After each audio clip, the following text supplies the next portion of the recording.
لله الحمد لله نحمده ونستعينه ونستغفره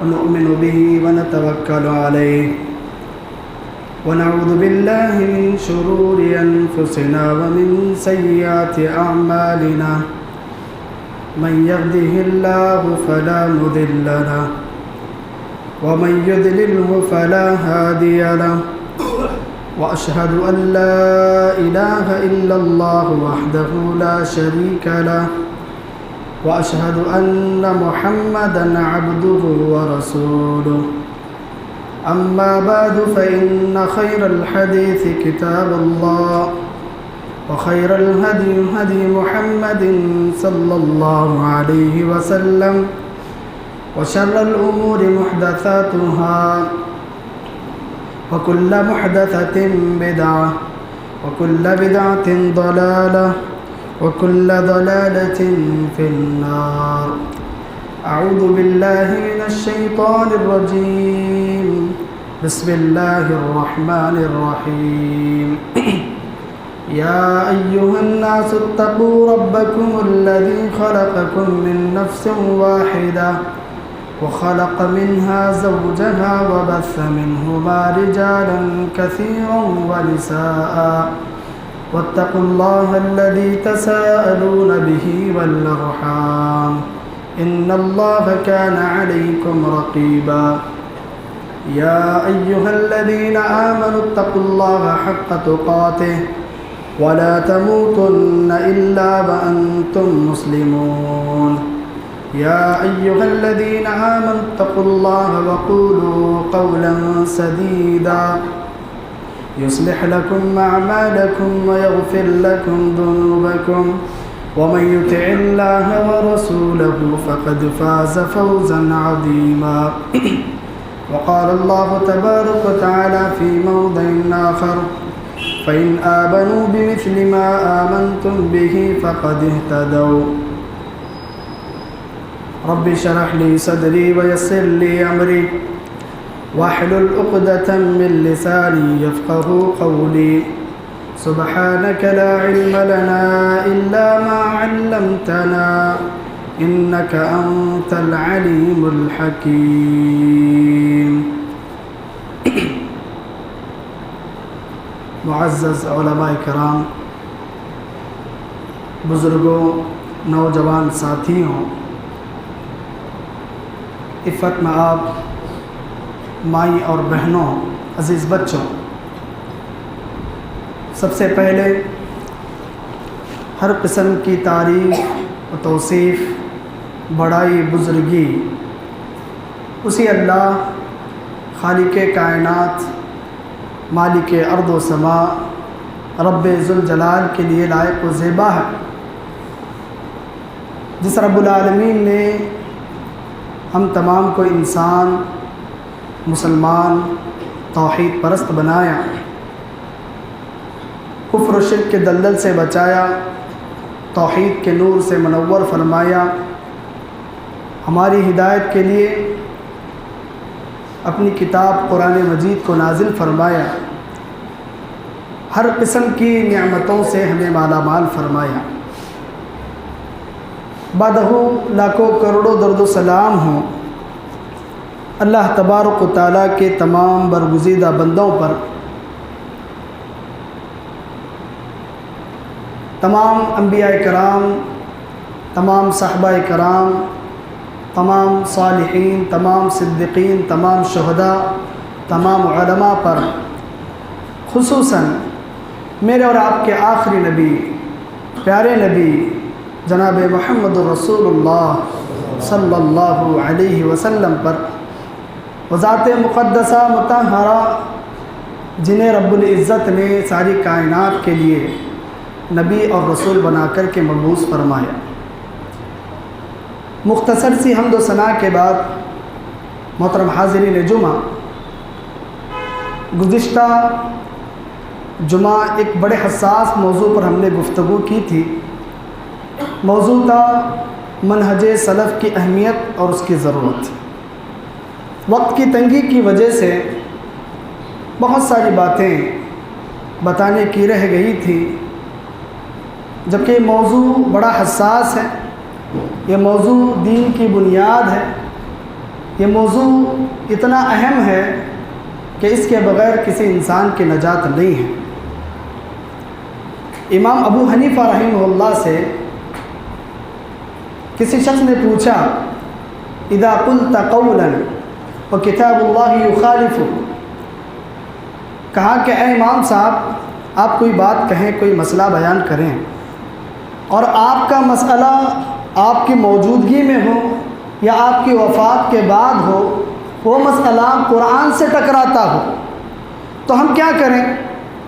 تو امام ابو حنیفہ رحمہ اللہ کہتے ہیں فَاتْرُكُوا قَوْلِي بِكِتَابِ اللَّهِ، کہا کہ اگر میری کوئی بات میرے جیتے جی یا میرے مرنے کے بعد اللہ کی کتاب قرآن مجید سے ٹکراتی ہو تو میری بات کی کوئی اہمیت نہیں، میری بات کی کوئی اوقات نہیں، میری بات کو چھوڑ دو اور اللہ کی کتاب پر تم عمل کرو۔ پوچھنے والے سائل نے، سوال کرنے والے نے پھر ایک سوال کیا، کہا اذا قلت قولا وخبر رسول اللہ صلی اللہ علیہ وسلم یخالفہ، امام صاحب آپ کوئی بات کہہ دیں، آپ کوئی مسئلہ بیان کر دیں، آگے چل کر کے وہ مسئلہ اللہ کے نبی کے فرمان سے ٹکراتا ہو تو ہم کیا کریں؟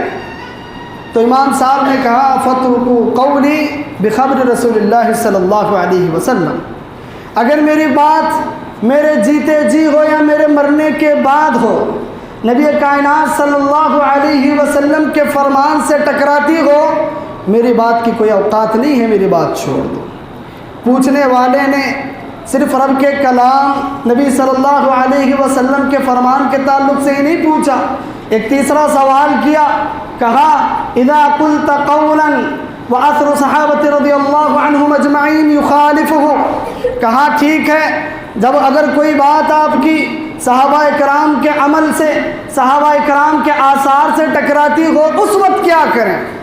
تو امام صاحب کہتے ہیں اگر میری بات صحابہ کرام کے عمل سے، صحابہ کرام کے فہم سے، صحابہ کرام کے طریقے سے، ان کے آثار سے ٹکراتی ہو تب بھی میری بات کو چھوڑ دینا، صحابہ کرام کی بات پر عمل کرنا۔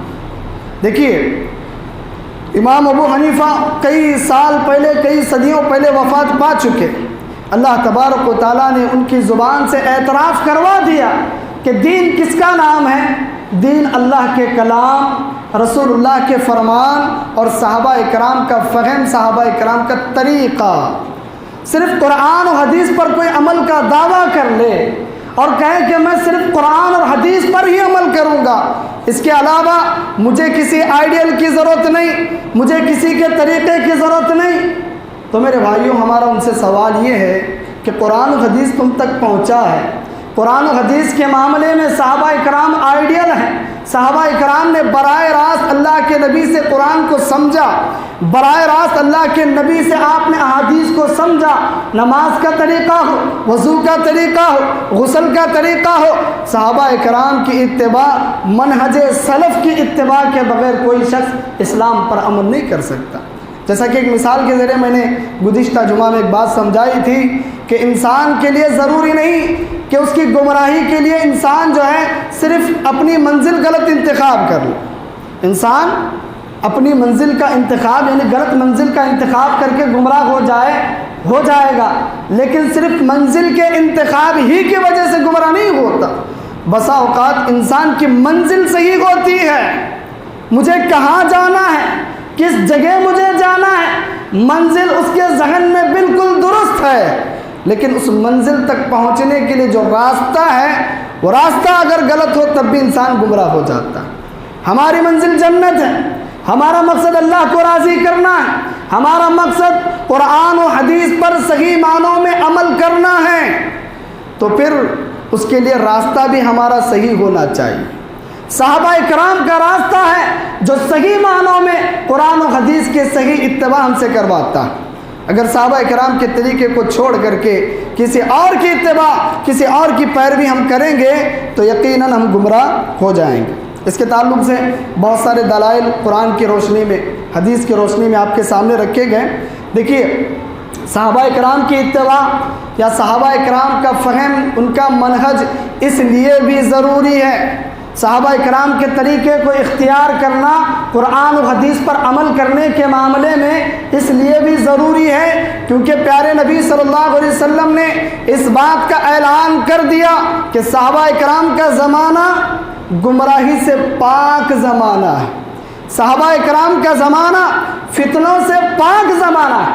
پیارے نبی صلی اللہ علیہ وسلم نے فرمایا خیر القرون قرنی ثم الذین یلونہم ثم الذین یلونہم، لوگوں سن لو، سب سے بہترین سب سے پاکیزہ زمانہ میرا زمانہ ہے، پھر وہ لوگ جو میرے بعد آئیں گے یعنی صحابہ کرام کا زمانہ، پھر ان کے بعد جو آئیں گے تابعین کا زمانہ، تو اس لیے بھی ضروری ہے۔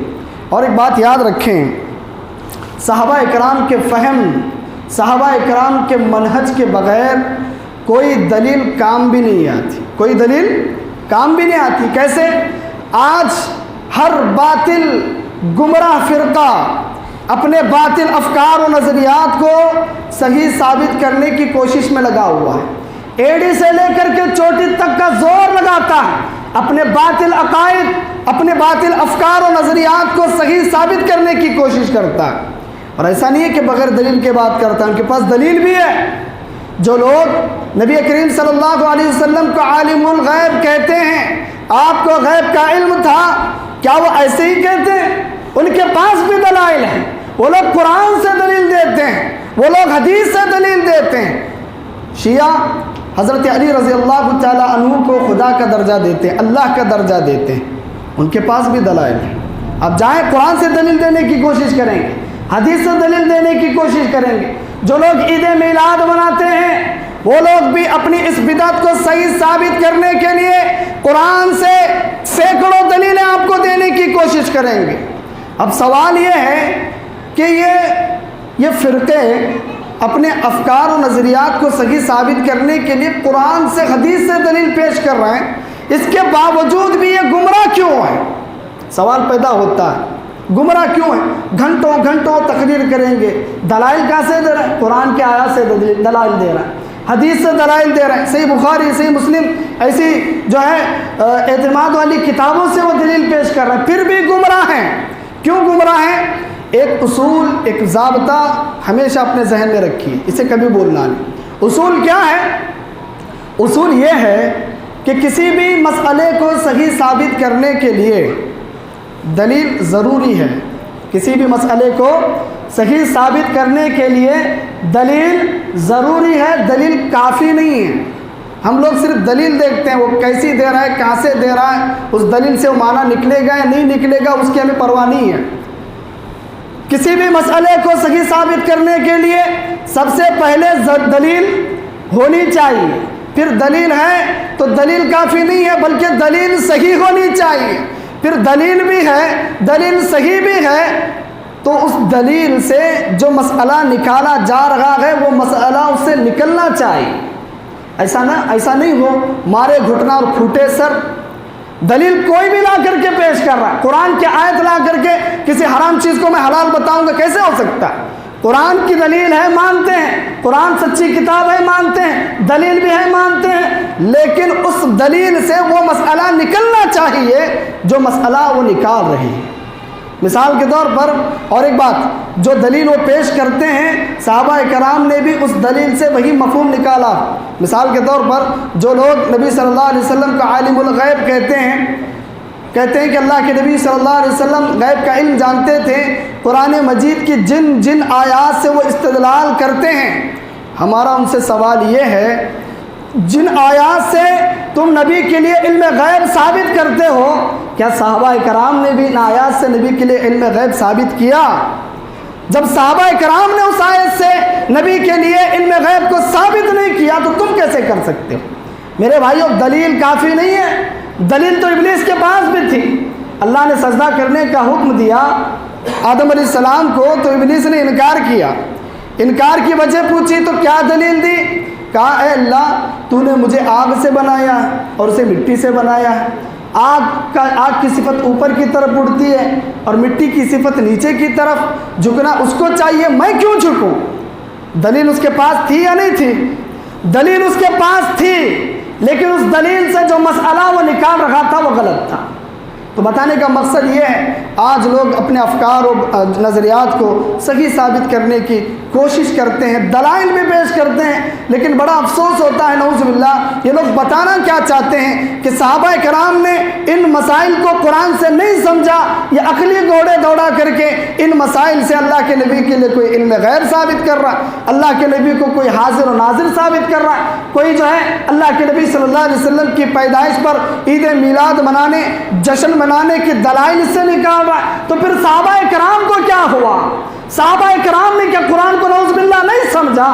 کیا صحابہ کرام کا علم اتنا کم تھا کہ ان مسائل سے جو مسئلے تم نکالتے ہو صحابہ کرام نہیں نکال پائے؟ تو منہج صحابہ، منہج سلف اس لیے بھی ضروری ہے کہ ان کے بغیر کوئی دلیل کام آ ہی نہیں سکتی۔ اب بعض لوگوں کے ذہنوں میں سوال پیدا ہوگا، آخر صحابہ کرام کا فہم، ان کا منہج ضروری کیوں ہے دین کو سمجھنے کے لیے؟ کیا ہم اپنی عقل کے بیس پر قرآن کو نہیں سمجھ سکتے؟ کیا ہم اپنی عقل کے بیس پر حدیث کو نہیں سمجھ سکتے؟ تو میرے بھائیوں دیکھیے، ایک مرتبہ حضرت عمر بن خطاب رضی اللہ تعالی عنہ بڑے غمگین بیٹھے ہوئے تھے، کسی فکر میں بیٹھے ہوئے تھے۔ حضرت عبداللہ بن عباس رضی اللہ تعالی عنہ کا گزر وہاں سے ہوا تو پوچھا، امیر المومنین کیا معاملہ ہے؟ آپ اس طرح مغموم کیوں بیٹھے ہیں، غمزدہ کیوں بیٹھے ہیں؟ تو حضرت عمر بن خطاب رضی اللہ تعالیٰ عنہ نے کہا، میں اس بات کو لے کر کے پریشان ہوں کہ جب مسلمانوں کا رب ایک ہے، جب مسلمانوں کا رسول ایک ہے، جب مسلمانوں کا قبلہ اور قرآن ایک ہے، تو پھر گمراہی مسلمانوں میں کہاں سے آئے گی؟ اللہ کے نبی صلی اللہ علیہ وسلم نے جو اختلافات کی پیشن گوئی کی ہے، جو اختلافات آپ نے بتائے ہیں کہ امت میں اس طرح کے اختلافات رونما ہوں گے، آخر کیسے ہوں گے؟ قرآن ایک، رسول ایک، اللہ ایک، قبلہ ایک، سب کچھ ایک ہے، پھر اختلاف کہاں سے آئے گا؟ گمراہی کہاں سے آئے گی؟ تو حضرت عبداللہ ابن عباس رضی اللہ تعالیٰ عنہ کہتے ہیں، امیر المؤمنین، لوگوں میں گمراہی قرآن و حدیث کے مفہوم کو سمجھنے میں آئے گی، قرآن و حدیث کے مفہوم کو سمجھنے میں آئے گی۔ جب ہر انسان اپنی عقلی گھوڑوں کو دوڑا کر کے قرآن کو، حدیث کو سمجھنا چاہے گا تو اس وقت لوگوں کے راستے الگ ہو جائیں گے۔ میں نے فلاں آیت سے یہ سمجھا، آپ نے فلاں آیت سے کچھ اور سمجھا، اسی آیت سے فلاں نے فلاں کا معنی سمجھ لیا۔ تو جب لوگوں میں اس طرح عقل کے بیس پر لوگ قرآن کو سمجھنے کی کوشش کریں گے، حدیث کو سمجھنے کی کوشش کریں گے، تو اختلافات ہو جائیں گے، لوگوں کے درمیان جو ہے راستے الگ ہو جائیں گے۔ اس لیے ضروری ہے کہ قرآن و حدیث کو سمجھنے کے لیے، قرآن و حدیث کو سمجھنے کے لیے صحابہ کرام کے طریقے کو اختیار کریں، جس طرح صحابہ کرام نے سمجھا اسی طرح سمجھنے کی کوشش کریں، کیونکہ یہی وہ صحابہ کرام ہیں جو وحی کے سب سے پہلے مخاطب تھے، یہی وہ صحابہ کرام ہیں جنہوں نے براہ راست اللہ کے نبی صلی اللہ علیہ وسلم سے دین کو سیکھا، سمجھا، یہی وہ صحابہ کرام تھے جن کی زبانوں میں اللہ تعالیٰ نے قرآن مجید کو نازل کیا، صحابہ کرام کی زبانوں میں قرآن مجید نازل ہوا، یہی وہ صحابہ کرام جنہوں نے زمانے جاہلیت کو بھی دیکھا، کفر کو بھی دیکھا، اسلام کو بھی دیکھا، تو دونوں کے درمیان فرق کرنا ان کے لیے بڑا آسان تھا۔ اور یہی وہ صحابہ کرام جنہوں نے اللہ کے نبی صلی اللہ علیہ وسلم کی اتباع اور پیروی کی مثالیں ایسی قائم کی کہ قیامت کی صبح تک کوئی ایسی مثالیں قائم نہیں کر سکتا۔ صحابہ کرام کا یہ معمول تھا کہ اللہ کے نبی صلی اللہ علیہ وسلم جو کوئی بات کہتے، صحابہ کرام بغور اس کو سنتے، جو کوئی عمل کرتے صحابہ کرام بغور اس کو دیکھتے اور اسی طرح عمل کرنے کی کوشش کرتے جس طرح اللہ کے نبی کو کہتے ہوئے یا کرتے ہوئے انہوں نے دیکھا۔ ایک مرتبہ مسجد نبوی کے اندر نماز کے لیے صحابہ کرام کھڑے ہوئے ہیں، آپ صلی اللہ علیہ وسلم صحابہ کرام کی امامت کر رہے ہیں، صحابہ کرام آپ کی اقتداء میں پیچھے کھڑے ہوئے ہیں۔ دوران نماز اللہ کے نبی صلی اللہ علیہ وسلم نے اپنے جوتے اتار دیے، اتنا دیکھنا تھا سارے صحابہ کرام اپنے جوتوں کو اتار دیتے ہیں۔ نماز سے فارغ ہو کر کے اللہ کے نبی نے دیکھا کہ سارے صحابہ کرام نے بھی جوتے اتار دیے، پوچھا مجھے تو جبرائیل نے آ کر کے بتایا کہ آپ کے جوتوں میں گندگی لگی ہے، میں نے اتار دیا۔ اے میرے ساتھیوں، اے میرے ساتھیوں بتاؤ تمہیں کیا ہوا تھا، تم نے اپنے جوتے کیوں اتارے؟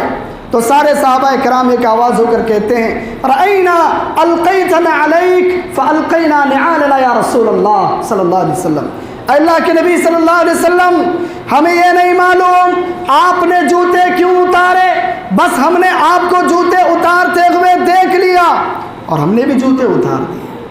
تو جس طرح اللہ کے نبی صلی اللہ علیہ وسلم کرتے تھے بلا چون چرا، آج کسی حدیث پر عمل کرنے کا معاملہ آئے اور وہ حدیث ہمارے مسلک سے ٹکراتی ہو، ہمارے کاروبار سے ٹکراتی ہو، ہمارے کسی عمل سے ٹکراتی ہو، ایڑی سے چوٹی تک کا زور ہم لگاتے ہیں اس حدیث کو ضعیف ثابت کرنے کے لیے۔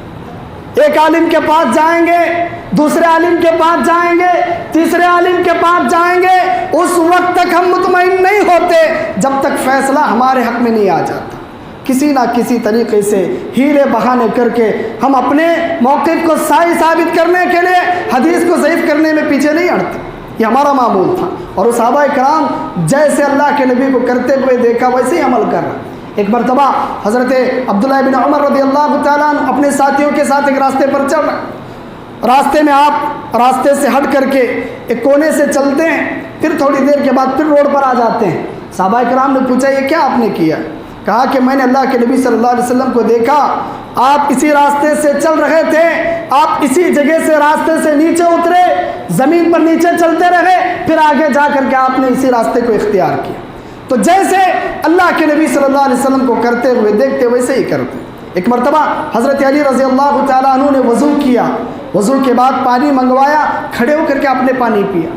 صحابہ نے پوچھا یہ کیا بات ہے، آپ کھڑے ہو کر پانی پی رہے ہیں؟ کہا ایک مرتبہ اللہ کے نبی صلی اللہ علیہ وسلم نے اسی جگہ پر اسی طرح وضو کیا، وضو کے بعد آپ نے کھڑے ہو کر کے پانی پیا تھا، میں اس سنت پر عمل کر رہا ہوں۔ تو صحابہ کرام اتنی باریک بینی کے ساتھ اللہ کے نبی کے اعمال کو دیکھتے اور اس پر عمل کرنے کی کوشش کرتے۔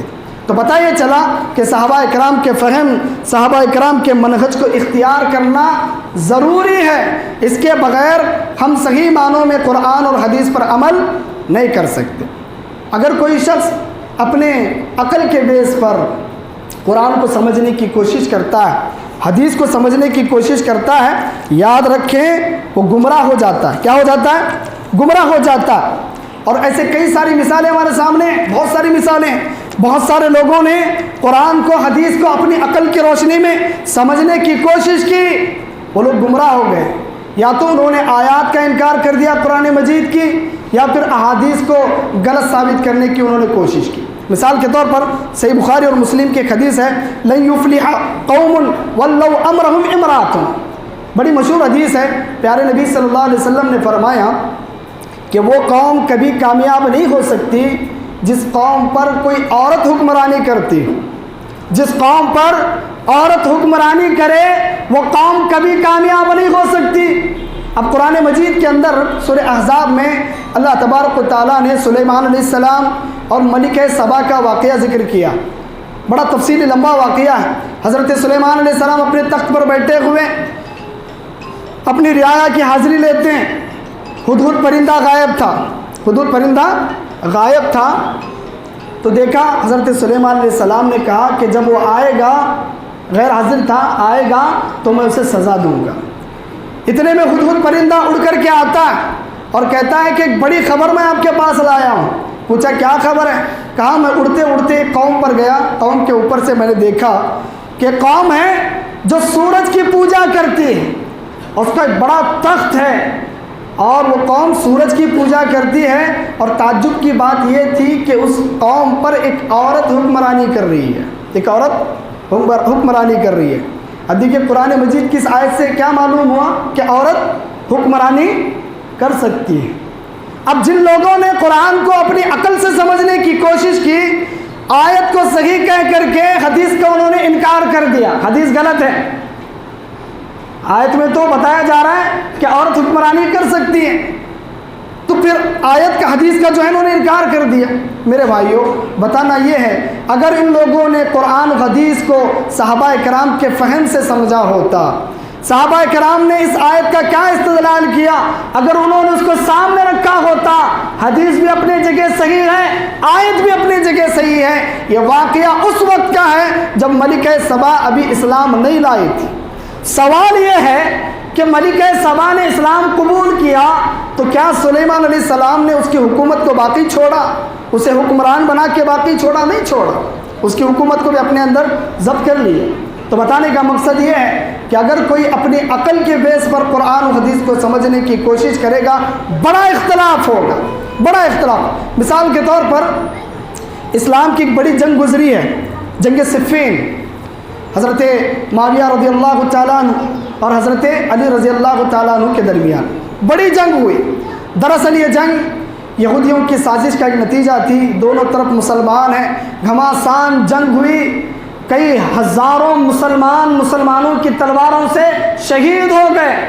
بالآخر حضرت معاویہ رضی اللہ تعالیٰ عنہ نے دیکھا کہ مسلمانوں کی تلواروں سے مسلمان اس قدر شہید ہو رہے ہیں، تو حضرت معاویہ رضی اللہ تعالیٰ عنہ نے بھالوں پر، نیزوں پر قرآن کو اٹھایا اور کہا کہ قرآن کے ذریعے ہم فیصلہ کریں گے۔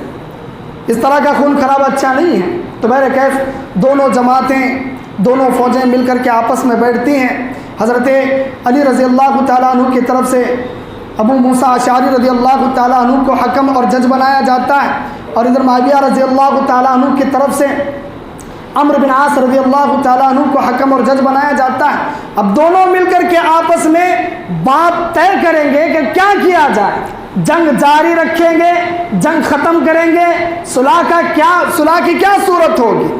جب دونوں مل کر کے آپس میں بیٹھے تو حضرت علی رضی اللہ تعالیٰ عنہ کی فوج میں سے 12,000 لوگ کھڑے ہوئے اور انہوں نے کہا کہ تم لوگ جو قرآن سے فیصلہ کرنے کا دعویٰ کر رہے تھے، قرآن کو چھوڑ کر کے تم نے انسانوں کو اپنے لیے جج بنا دیا، تم سب کے سب کافر ہو، ہم اس فیصلے کو نہیں مانتے۔ علی بن نعوذ باللہ کافر، علی کے ماننے والے کافر، معاویہ کافر، معاویہ کے ماننے والے کافر، اور وہاں سے نکل کر کے چلے گئے۔ ان کو خوارج کہا جاتا ہے۔ انہوں نے خروج کر لیا، نکل گئے وہاں سے، اور اللہ کے نبی صلی اللہ علیہ وسلم نے احادیث کے اندر ان کی بہت ساری پیشن گوئیاں بھی دی تھیں، ان کی داڑھیاں، ان کی نمازیں۔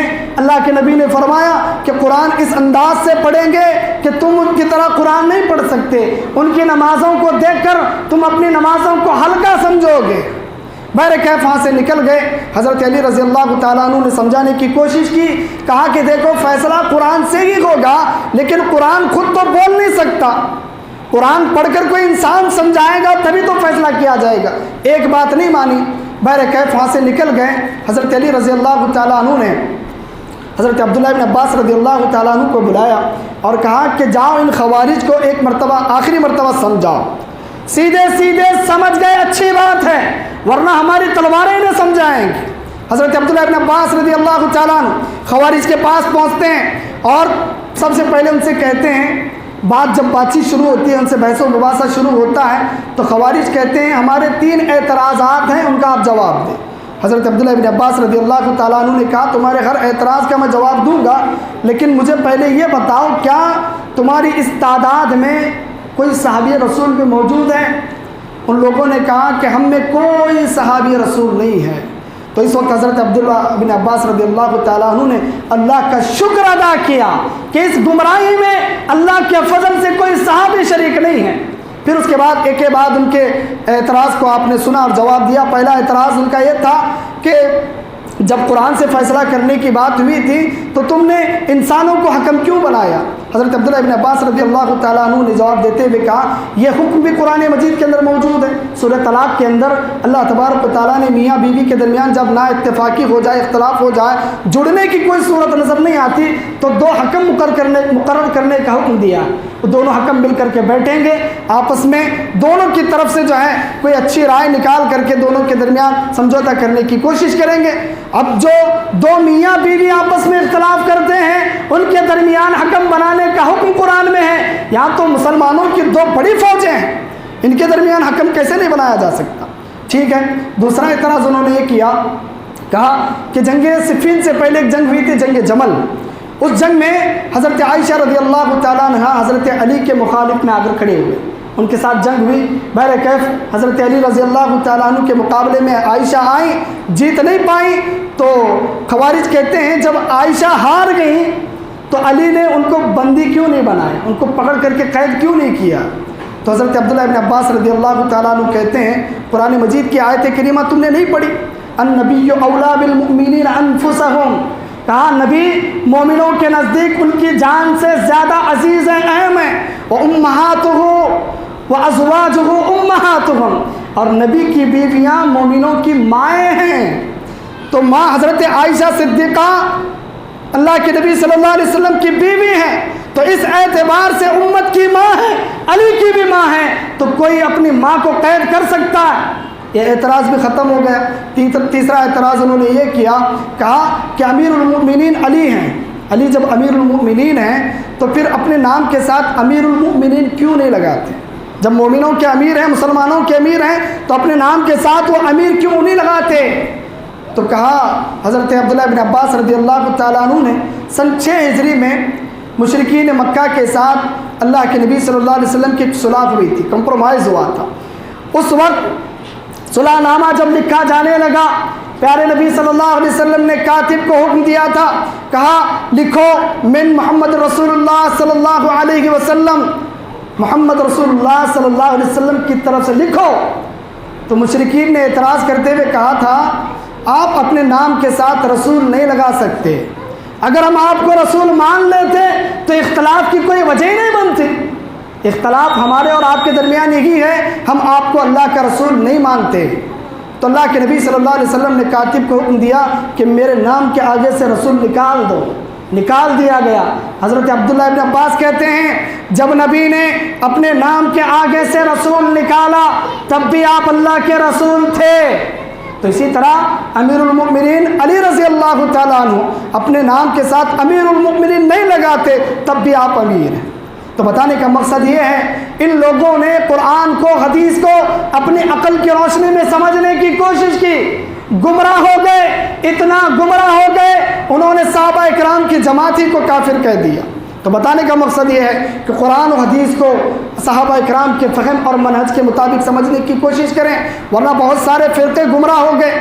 آپ اٹھا کر دیکھیں فرقوں کی لسٹ کو، ایک فرقہ ہے قدریہ، انہوں نے قرآن و حدیث کو اپنی عقل سے سمجھنے کی کوشش کی، تقدیر کے معاملے میں اپنے عقلی گھوڑے دوڑائے، انہوں نے تقدیر ہی کا انکار کر دیا، کہا تقدیر وقدیر کوئی چیز نہیں، سب چیزیں خود بخود ہو رہی ہیں، آسمان خود بخود ہو گیا، زمین خود بخود ہو گئی، یہ درخت، یہ بارش، یہ ساری چیزیں، موسموں کا آنا جانا ایک سسٹم ہے وہ چل رہا ہے، تقدیر وقدیر کوئی چیز نہیں ہے۔ ایک فرقہ ہے جبریہ، انہوں نے تقدیر کے بارے میں اپنی عقل دوڑائی، صحابہ اکرام کے فہم کو سامنے نہیں رکھا، صحابہ اکرام نے تقدیر کے بارے میں کیا سمجھا ہے اپنے مطابق سمجھنے کی کوشش کی۔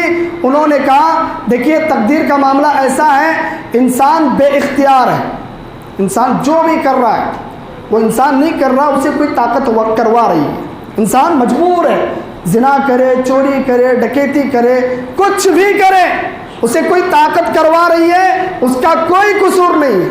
شیعہ نے ناسخ منسوخ میں بحث کی، اپنے عقلی گھوڑے دوڑانے کی کوشش کی، تو کیا ہوا، ناسخ منسوخ کو لے کر کے ان کا یہ عقیدہ بن گیا قرآن مجید کے اندر کچھ آیات ناسخ کچھ آیات منسوخ ہیں، یعنی اللہ نے پہلے ایک حکم نازل کیا، پھر اس کے بعد اس حکم کو ختم کر کے دوسرا حکم بھیج دیا۔ اب اس بات کو لے کر کے شیعہ کہتے ہیں نعوذ باللہ اللہ تبارک و تعالیٰ بھی بھولتا ہے، نعوذ باللہ۔ دیکھو اللہ تعالیٰ نے پہلے حکم بتایا، اس کے بعد ختم کر کے دوسرا حکم بتا رہا۔ تو اس طرح بہت سارے صفات، یہ صوفیہ ہیں، صوفیہ نے کیا کیا، لا الہ الا اللہ کو اپنے عقل سے سمجھنے کی کوشش کی، اس کا ترجمہ کیا لا موجود الا اللہ، ہر چیز میں اللہ ہے، اللہ کے علاوہ کوئی چیز نہیں۔ یہ جتنی چیزیں آپ کی نگاہوں کے سامنے دکھتی ہیں، یہ فین ہے، یہ کھمبا ہے، یہ موبائل ہے، یہ ساری چیزیں اللہ ہے، نعوذ باللہ۔ تو اس طرح لوگ گمراہ ہو گئے، وجہ کیا تھی، قرآن و حدیث ہی پر عمل کا ان کا دعویٰ تھا، لیکن قرآن و حدیث پر عمل کرنے کے معاملے میں جو راستہ انہوں نے اختیار کیا تھا وہ غلط تھا، انہوں نے اپنی عقل کو قرآن و حدیث کو سمجھنے کا راستہ سمجھا، گمراہ ہو گئے۔ اگر صحابہ اکرام کے فہم کے مطابق سمجھتے تو پھر گمراہ نہیں ہوتے، وہ بھی ہدایت پر باقی رہتے۔ تو اللہ تعالیٰ سے آخر میں دعا ہے کہ اللہ تبارک و تعالیٰ ہم تمام کو صرف اور صرف قرآن و حدیث پر عمل کرنے کی توفیق عطا فرمائیں، اور قرآن و حدیث پر عمل کرنے کے معاملے میں صحابہ کرام کے فہم، صحابہ کرام کے منہج، صحابہ کرام کے طریقے کو اختیار کرنے کی اللہ تبارک و تعالی ہم تمام کو توفیق عطا فرمائیں۔ آمین، وآخر دعوانا ان الحمد للہ رب العالمین۔